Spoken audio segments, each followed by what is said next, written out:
할렐루야. 네. 일터에서 살아내는 신앙 오늘 네 번째 시간입니다. 자, 오늘 제목은 내 일의 품질 어떻게 평가될까? 자, 우리가 만드는 제품 중에 고퀄리티의 제품을 우리는 명품으로 만들고 싶어 합니다. 자, 그러면 명품과 짝퉁을 구별하는 방법을 혹시 여러분 아십니까? 비가 오면 안답니다. 비가 오면. 자, 비가 오면 명품 백은 어떻게 해요? 비가 오면 가슴에 푹 꽂힙니다. 짝퉁은 머리에 가립니다.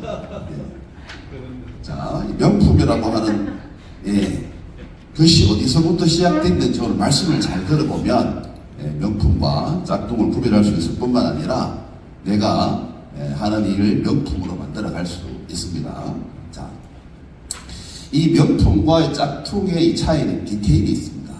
큰 차이가 있는 게 아니라 겉으로 얼른 보면은 잘 모르는데 아주 작고 사소한 부분에서 이런 이제 그 차이를 가른다고 하는 거죠. 자, 예를 제가 여러분들에게 들어드리도록 하겠습니다. 73초. 모든 사람의 기대와 환희와 축복과 박수 속에서 시작된 일이 73초 만에 슬픔과 공포와 두려움으로 변했던 사건이 하나 있습니다. 자, 지금으로부터 정확히 40년 전에 이 챌린저호 미국 나사에서 주관해서 7명의 우주인을 태우고 이 우주로 날아가기 위해서 모든 사람들의 박수와 환호 속에서 출발했지만 정확히 73초 만에 공중에서 폭파했습니다. 그래서 흔적도 없이 사라지는 이런 사건이 있었는데 전 세계 많은 사람들이 바로 이 장면을 지켜보면서 공포 속에 이렇게 들어가게 되었죠. 자, 그런데 이 폭발의 원인을 조사하는 가운데 놀라운 일을 알게 됐습니다. 그 폭발의 원인은 바로 요 작은 고무링 요거 하나 요거 때문이었습니다. 자, 리처드 파인만이라고 하는 당대의 최고의 물리학자가 이 조사위원장을 맡았습니다. 이 조사를 해서 보니까 이 연료의 그 밀봉 상태를 막는 고무링 하나를 이게 제대로 작동을 하지 않은 거죠. 그런데 이 경고가 있었던 겁니다. 이 엔지니어 한 명이 저 고무링은 온도가 급격하게 떨어지면 딱딱하게 경화되기 때문에 그 액체 상태인 그 연료를 막아내지 못한다. 이런 경고가 있었어요.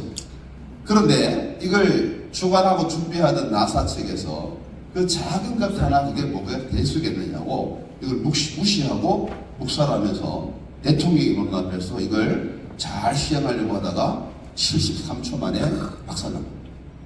자, 미국이 충격에 빠졌던 것은 바로 여기에 탑승했던 사람들이 몇몇이 대단한 사람들이고 이 중에는 바로 전 미국 교사협회에서 뽑혀 나온 이 교사가 한 명 있었어요. 이 사람은 이 전문적인 우주인이 아닙니다.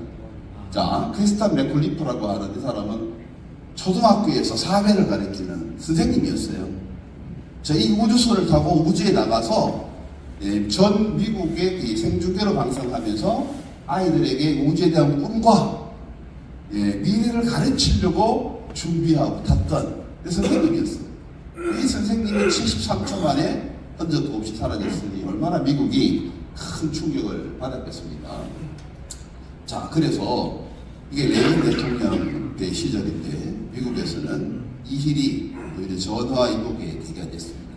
당시에 국무장관이었던 로저스를 중심으로 해서 위원회를 조사해서 이 폭발의 원인과 그리고 과정과 결과에 대해서까지 책임을 지고자 했고 나사는 자, 이제 우리의 조직은 안전관리 쪽으로 개편이 된다. 그래서 아무리 하위 직위에 있는 엔지니어가 문제를 제기하면 즉각적으로 올스톱시키는 체제로 돌아갑니다. 그리고 우주정책의 패러다임이 전환됨으로써 이 나사가 크게 변화되고 발전하는 계기를 만들었죠. 이런 결과가 나오기 전까지 3년의 세월 동안 미국 나사는 우주선을 발사하지 않았어요. 로저 버돌리라고 하는 이 사람이 바로 내부자였습니다. 이 사람이 그 고무 패킹이죠. 패킹 그 고무링을 이 경고했음에도 불구하고 그 말을 듣지 않았지만 이 사람을 보호해야 된다라고 하는 분위기를 통해서 미국에서는 이런 내부 의견을 이야기하는 사람들을 보호하는 이런 이제 정책으로도 발전되게 됐습니다. 자, 품질은요 절대 타협의 대상이 아닙니다. 절대 타협의 대상이 아니라 작은 차이 하나가 생명을 다룰 수 있다. 오늘 그 전제를 가지고 그러면 한 가지 이야기를 더 하겠습니다. 이제는 작은 품질 하나에도 이걸 아주 적극적으로 그리고 오히려 더 과대하게 대응을 해서 크게 성공한 회사가 있습니다. 자, 1995년도 삼성 애니콜을 기억하십니까? 특히 SCH7700 시리즈 이게 나오고 나서 삼성은 야심차게 이 제품을 왜 내느냐면 모토로라를 잡으려고 이걸 냈어요.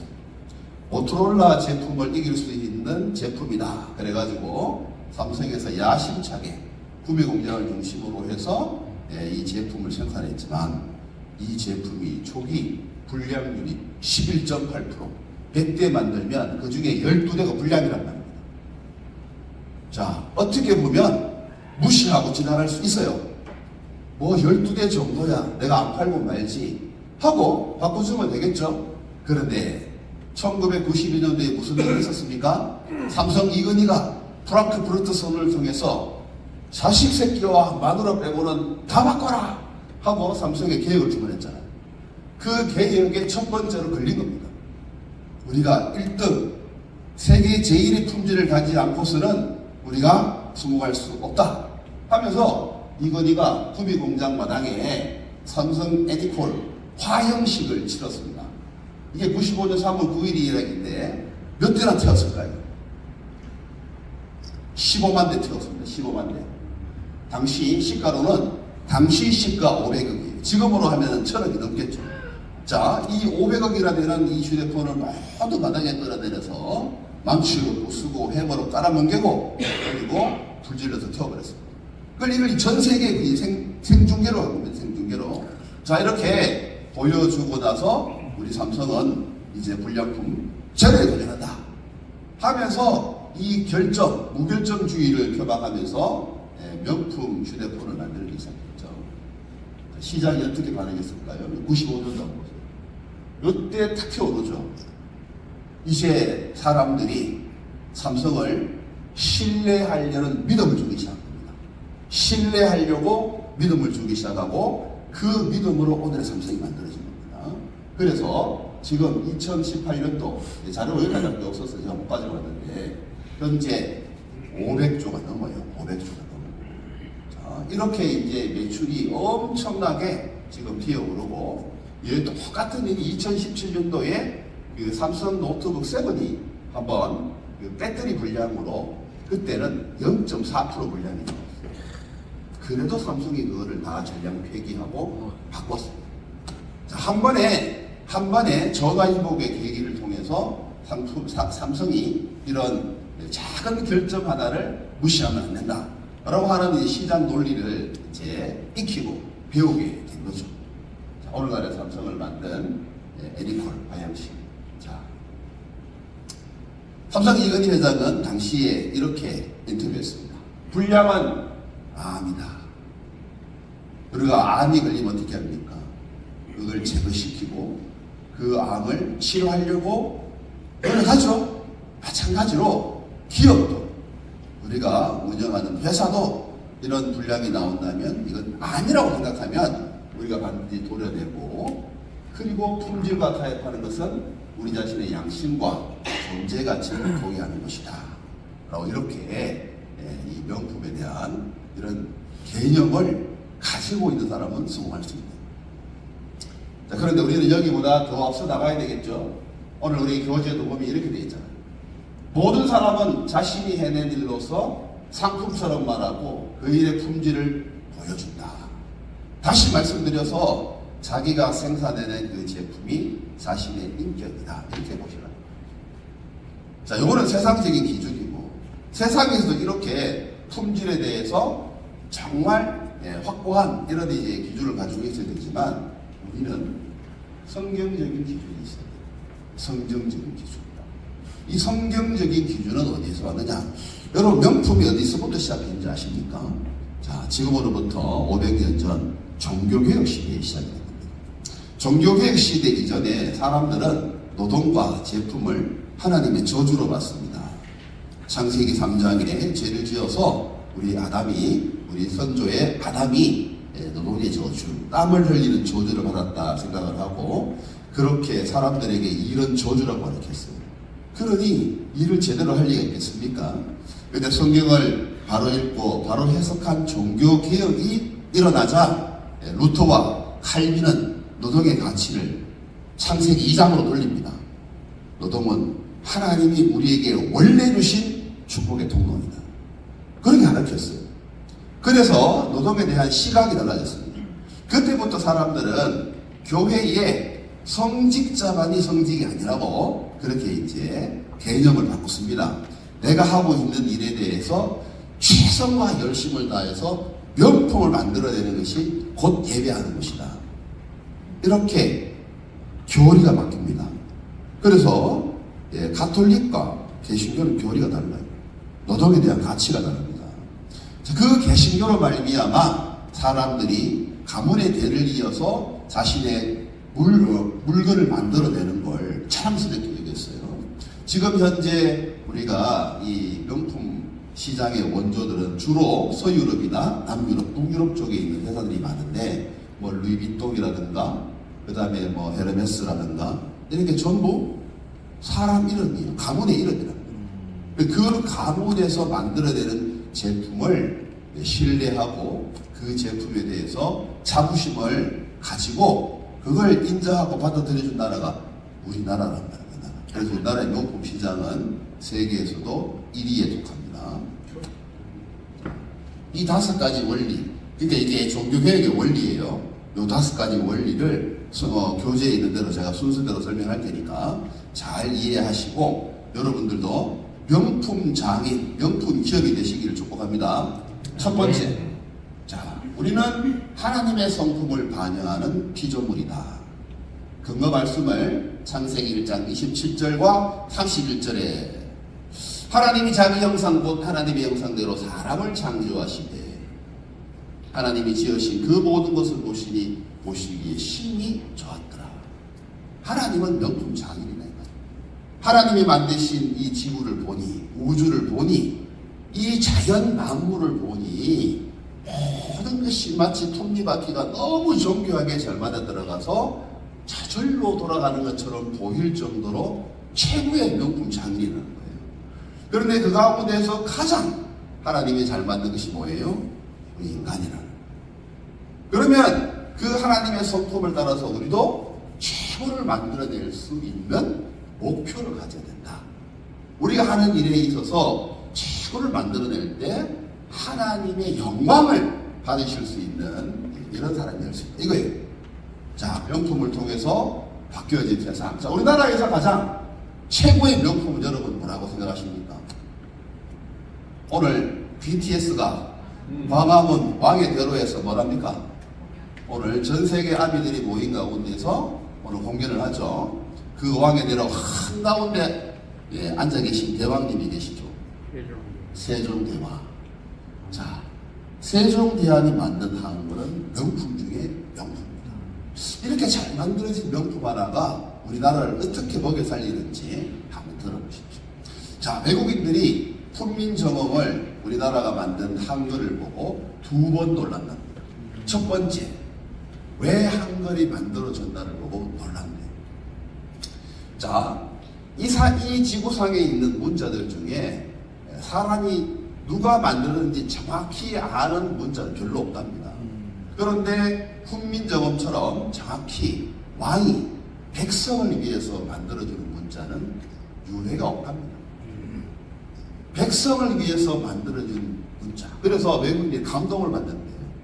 자기들의 왕은 수천 년 동안 자기들을 착취하고 그리고 뭔가 자꾸 뭘 빨아내려고 하고 막 이러는데 이 세종대왕은 그 백성들을 위해서 문자를 만들었는데 그 목적이 이 해례본에 훈민정음 해례본에 이렇게 기록되어 있습니다. 우리 한번 읽어볼까요? 우리 고등학교에서 우리 이거 많이 배웠잖아요. 자, 한번 같이 읽어보겠습니다. 나라 말씀이 진행되더라 문자와 서로 삼았기 아니할세 이런 전차로 어린 백성이 이루고자 하여 홀빼이셔도 마침내 제 뜻을 실어펴지 못하노니 하니라. 못하는 사람이 많으니라 이것이에요. 자, 내 이를 위하여 어여삐 여겨 새로 몇 글자? 28글자. 지금은 몇 글자 남았어요? 4개가 사라지고 24글자 남았어요. 자, 28자를 맹구노니 사람마다 해여 수고 니겨 날로 씀에 원한 편하고저 할 따름이니라. 이거 많이 배우셨죠? 예, 이게 바로 훈민정음 해례본의 훈민정음을 창제한 목적이에요. 이런 문제가 없다는 거예요. 여러분, 영어는 어디에서부터 시작되었습니까? 영어는요, 페르시아라고 하는 나라가 발전을 시켰지만은 이 페니키아라고 하는 나라가 만들었어요. 지중해에 성경에 보면 두로와 시돈 있죠? 그 두로와 시돈이 페니키아예요.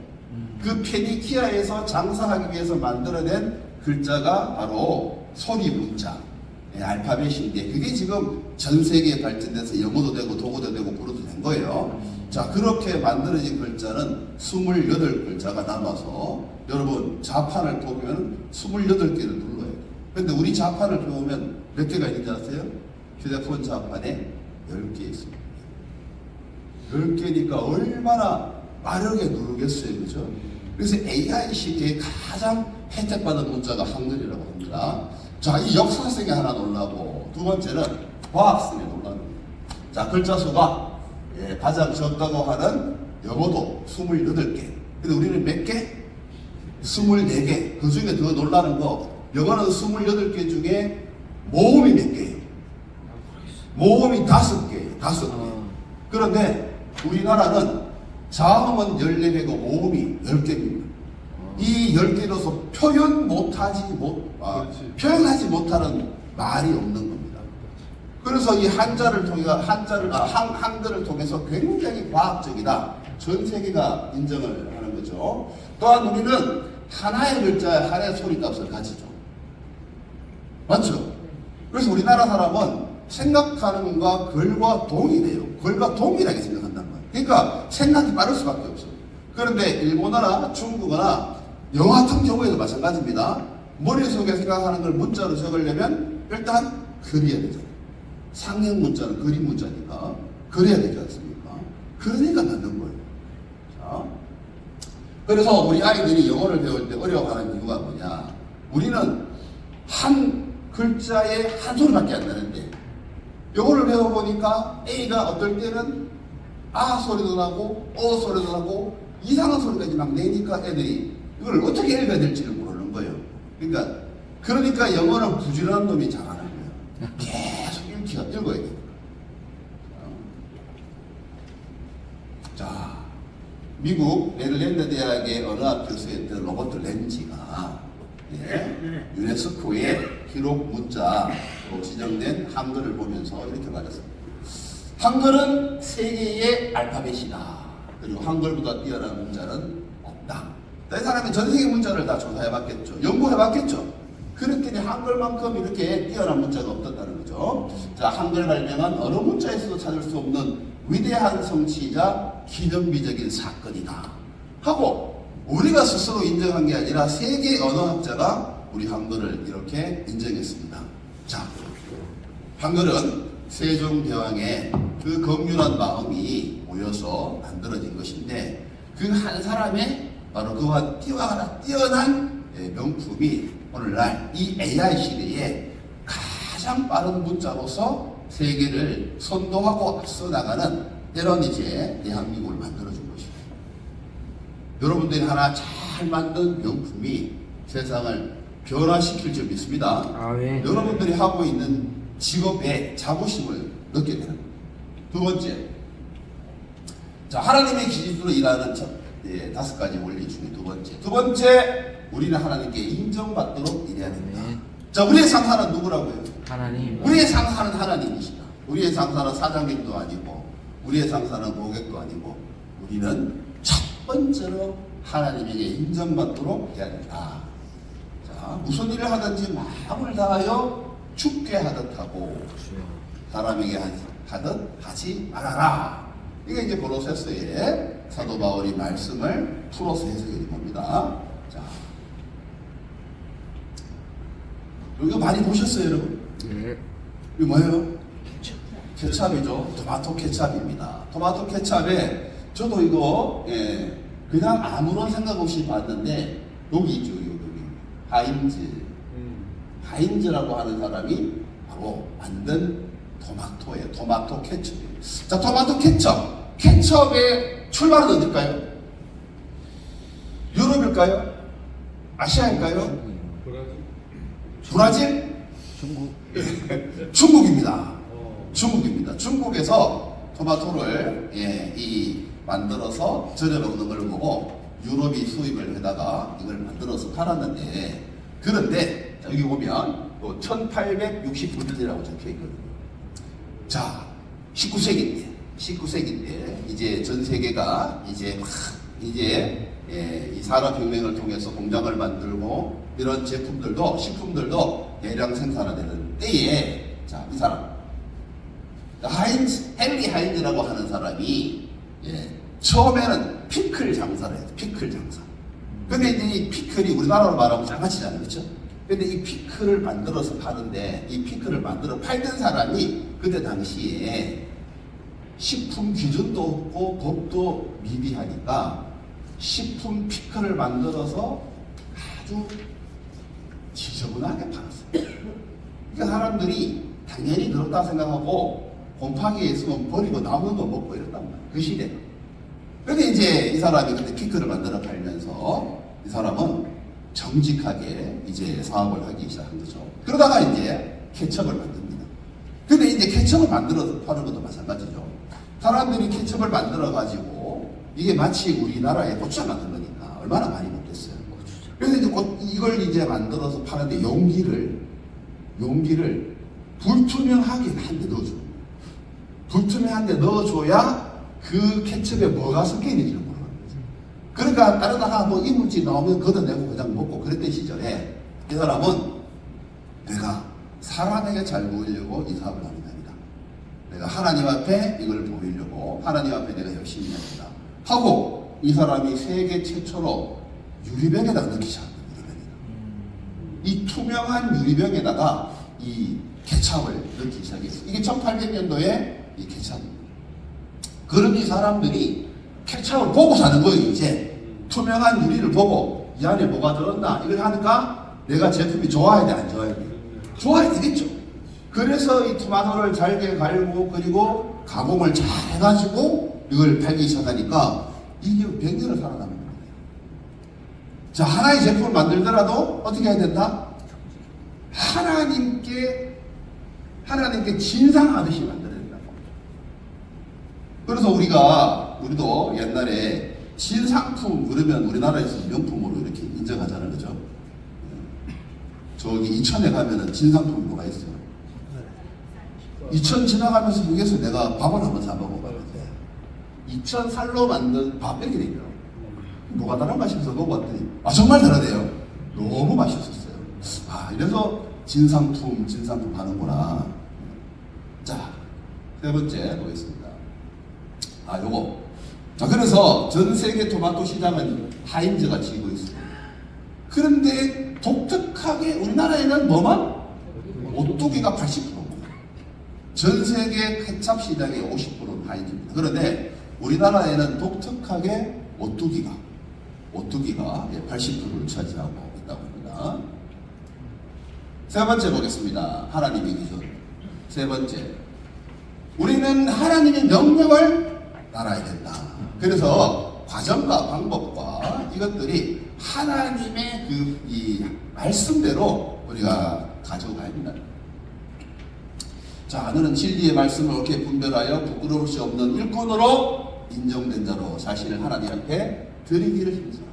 자, 하나님께 드릴 때 우리는 진리의 말씀을 분별해서 부끄럽지 않게 이렇게 드립니다. 자, 이번에는 크래프트라고 하는 회사를 한번 소개해 보겠습니다. 혹시 이거 보셨어요?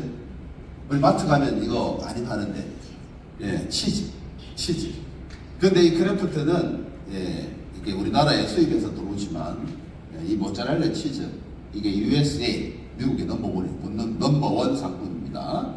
자, 이 크래프트도 이게 아까 하인즈보다 훨씬 더 오래된 기업이에요. 자, 이 기업이 살아남은 이유를 보겠습니다. 이 제임스 L. 크래프트라고 하는 사람이 창업을 했는데, 이 사람은 처음에는 치즈를 팔면서 망하기 일보 직전이었어요. 1903년도에 치즈를 갖다가 팔았는데, 그때는 저장 시설도 없고, 치즈가 원래 치즈를 만들고 나서 저장을 해서 이거를 판매를 하다가 보면 치즈가 부패하기 시작한다. 근데 치즈의 부패는 바깥으로부터 시작이 됩니다. 그래서 치즈를 몇 년 동안 놓아두어도 이게 바깥에만 부패되기 때문에 안은 괜찮은 이 치즈 덩어리를 몇 년을 지나도 사서 팔 때는 어떻게 파느냐? 밖에 걸 깎아내고 파는 거예요. 밖에 걸 깎아내고 파니까 이게 평균 20% 이상 깎여나가는 거예요. 그러다 보니 이게 돈이 되겠습니까? 그게 돈이 안 되는 거예요. 그래서 그때 1903년도 29살의 나이에 그는 하나님께 기도합니다.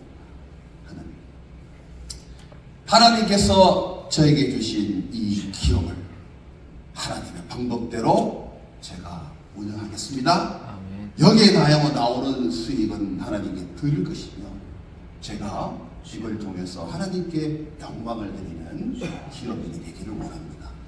하고 기도하면서 하나님 앞에 자신의 회사를 소원해서 바쳤어요. 하나님께서 이 회사를 이끌어 가시는데 그에게 어떤 지혜를 주셨느냐? 가공 치즈가 이때 개발이 됩니다. 1916년도에 이제 치즈를 덩어리로 팔지 않고 치즈를 낱개로 잘라서 그리고 포장을 해가지고 또 때로는 캔 같은 데다가 집어넣어서 이렇게 해서 썩지 않고 부패하지 않게 만들 수 있는 그런 지혜를 준 겁니다. 자, 이때가 언제예요? 1916년도. 자, 이때 언제냐? 세계 1차 세계대전이 일어났어요. 전쟁이 났을 때 우리들은 먹을 게 없어가지고 바로 이 치즈를 갖다 먹었는데 이게 부패하잖아. 그래서 날개 달고 팔리기 시작하면서 치즈 업계의 거인이 된 겁니다. 그는 이렇게 시작된 하나님의 것을 소득의 10의 1이 아닌 25%를 11조로 그는 소원에서 드리기 시작했고, 그리고 그의 말년에는 모든 수입을 사회와 교회에 환원을 하면서 하나님께 소원한 약속을 지켰습니다. 뿐만 아니라 그는요, 이런 철학을 오늘날에도 남겼어요.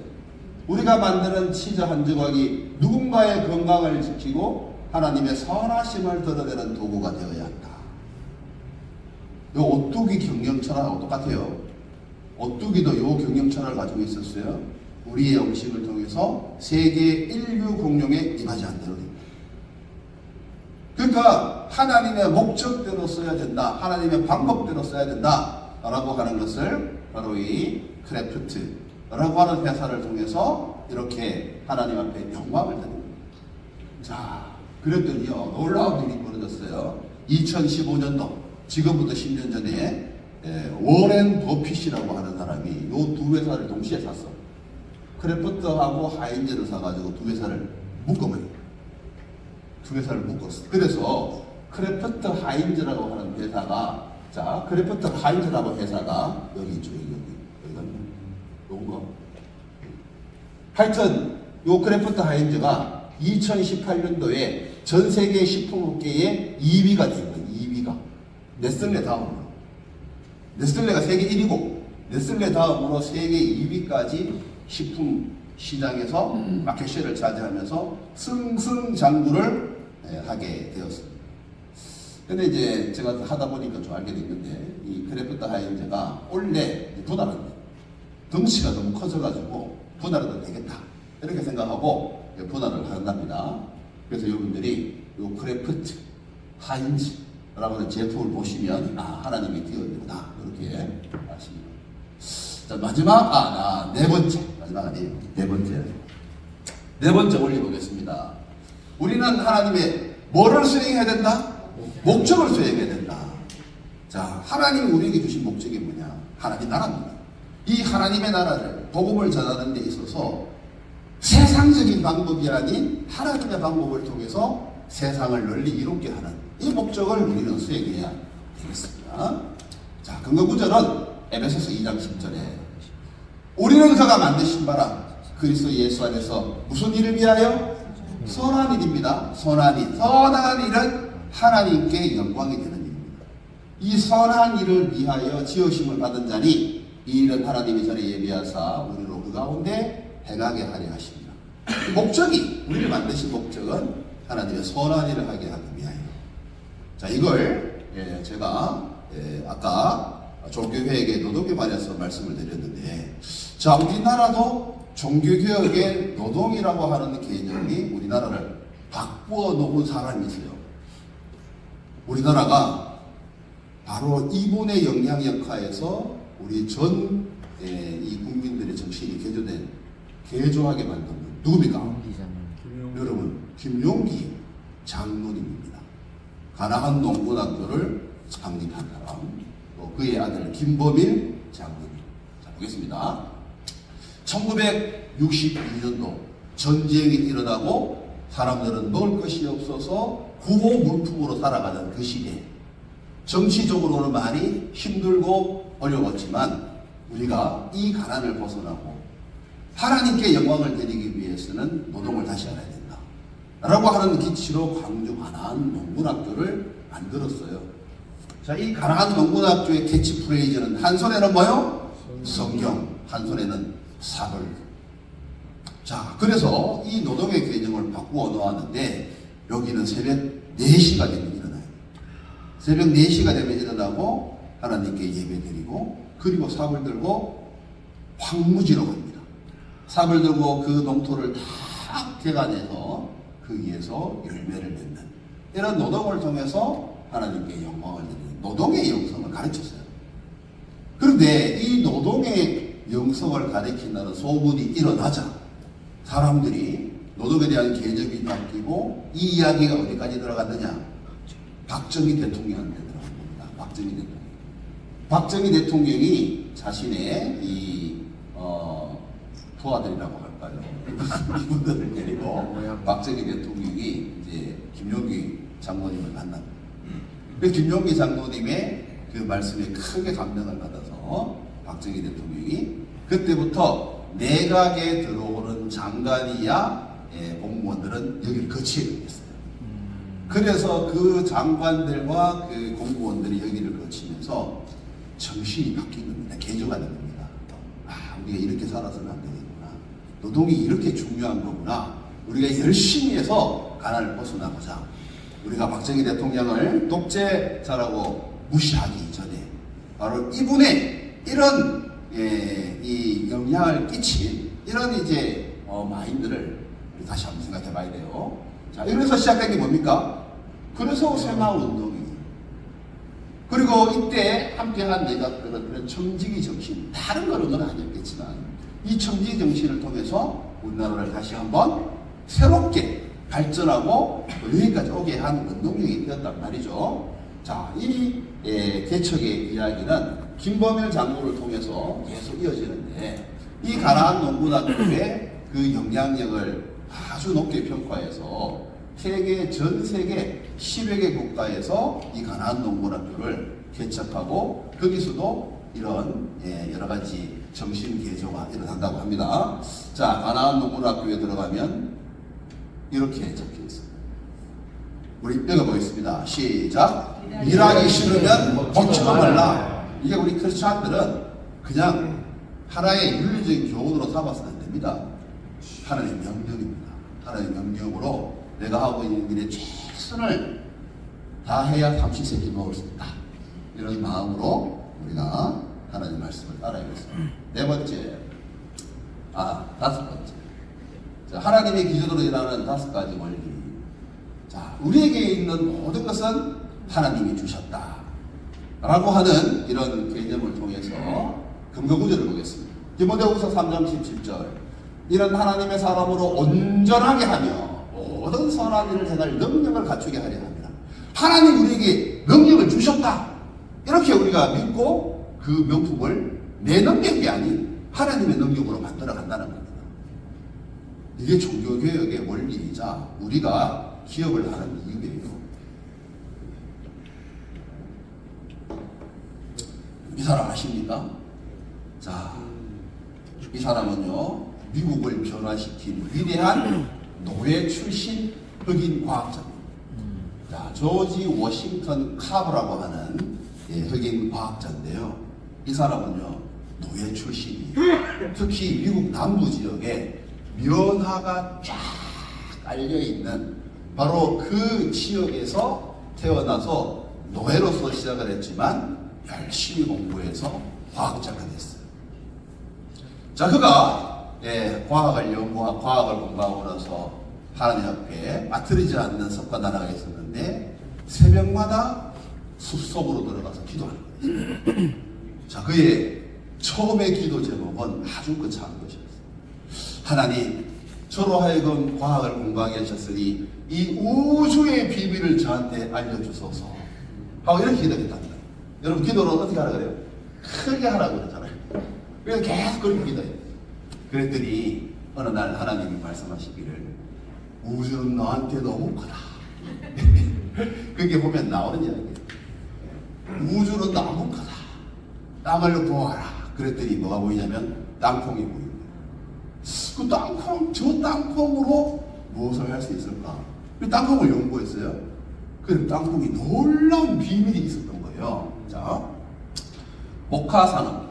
다시 말해서 이 면직물을 뽑아내는 재료가 되는 이제 목화는요, 땅의 기력을 엄청 빨아들인답니다. 그래가지고 이 목화를 심은 곳에는 다른 작물을 못 심는. 그런데 유일하게 땅콩을 심을 수 있대요. 오히려 땅콩을 심으면은 지력이 향상이 돼가지고 목화를 심을 수 있는 거예요. 그러니까 우리나라가 겨울 되면 뭐 심습니까? 마늘 심고 양파 심고 그리고 긋고 난 다음에 거기다가 벼 심잖아요. 그런 이모작이듯이 여기에는 땅콩 심고 난 다음에 면화 심고 이렇게 이모작을 할 수 있었던 거죠. 자, 그렇게 해서 그 면화가 이제 점점점 사양산업으로 가는 그 지역에 이분이 나타나므로 땅콩 천지가 된 거예요. 땅콩 천지. 그러다 보니까 사람들이 이제 살 수 있는 길이 열렸는데 문제는 뭐였어요? 땅콩이 너무 많이 생산되니까 사람이 땅콩 먹고 사는 것도 아니고 이거 이제 폭락이 된 거죠. 그래서 어떻게 해야 되나? 그랬을 때 또 기도했죠. 또 기도했죠. 그랬더니 하나님께서 기도할 때마다 한 가지 땅콩 가공 발명품을 만들게 하는 거예요. 땅콩 가공 발명품. 땅콩으로 여러 가지 잼도 만들고 또 땅콩으로 화장품도 만들고 의약품도 만들고 이 종류가 무려 300가지가 넘는 겁니다. 그러니 땅콩을 아무리 많이 생산해도 이 땅콩 가공품을 만들어서 전 미국에 전 세계에 파니까 얼마나 이 소문이 어디에 잘 났겠습니까? 어디까지 났냐면 에디슨한테까지 난 거예요. 에디슨. 그래서 에디슨이 이 박사님을 찾아와요. 그리고는 나랑 동업합시다. 내가 다 될 테니 나와 땅콩 사업을 합시다. 그랬더니 카메 박사가 뭐라고 했어요? 하나님이 내게 주신 것을 내가 돈을 받고 팔 수 없습니다. 하고 팔지 않았어요. 그리고는 이 300여 가지 발명품의 특허를 하나도 내지 않았어요. 필요한 사람은 모두 가져가시오. 성경에 뭐라고 되어 있습니까? 너희는 거저 받았으니 거저 주라. 자, 모든 것은 어디로부터 왔다? 하나님으로부터 왔다. 그래서 미국을 살린 사람. 자, 5가지 원리를 제가 여러분들하고 나누어 봤습니다. 오늘 교재에 있는 내용이에요. 좀 더 이해를 돕기 위해서 여러 사례를 들었습니다만, 여러분, 그저 우리가 이런 제품 하나 잘 만드는 것이 하나님께서 좋아하시는 수준이다, 이런 차원을 뛰어넘어야 됩니다. 자, 품질, 단순한 업무가 아닌 신앙의 문제. 다시 말씀드려서 오늘 교재의 마지막 결론이 뭡니까? 내가 하는 일은 하나님께 예배하는 것이다.